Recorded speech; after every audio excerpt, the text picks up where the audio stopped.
Hello, hello, hello.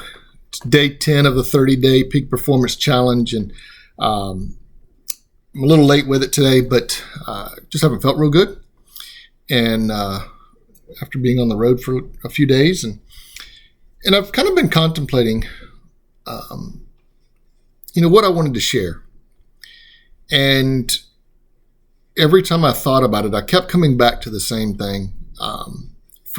Different from originally what I had planned, and so I been doing some reading and studying and flying back last night. I looked around. That the plane was completely full. Both flights. I had a layover, and both flights were completely full. And we hear people complaining all the time about the economy and how things are so bad and things are not going well. And yet I looked around the airport and there were people everywhere. There were people in the restaurants and the bars and buying food and flying. And if you've flown recently, you know that flying is not cheap.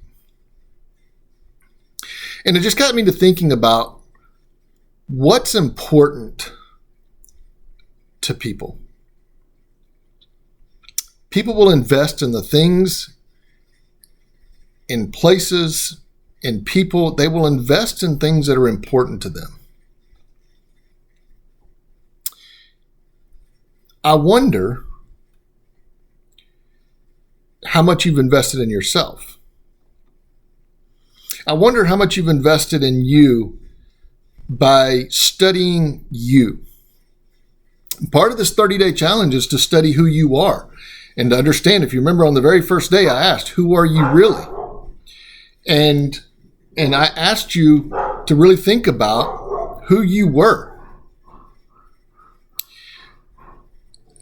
But part of that investing in yourself is recognizing, like I talked about the other day, the fact that people have gotten us here, and I asked you to think about what got you here.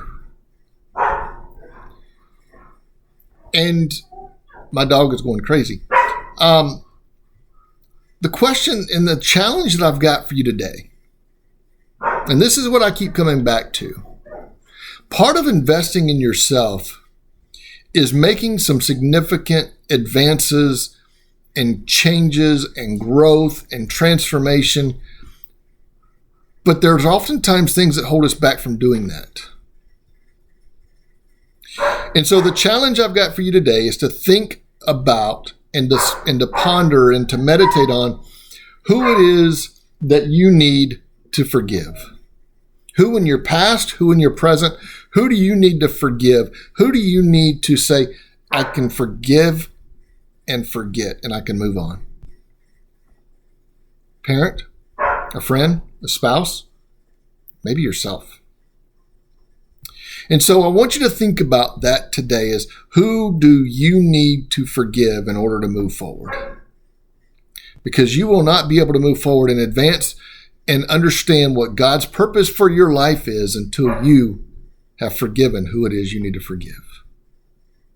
God loves you. I love you. And I look forward to seeing you tomorrow.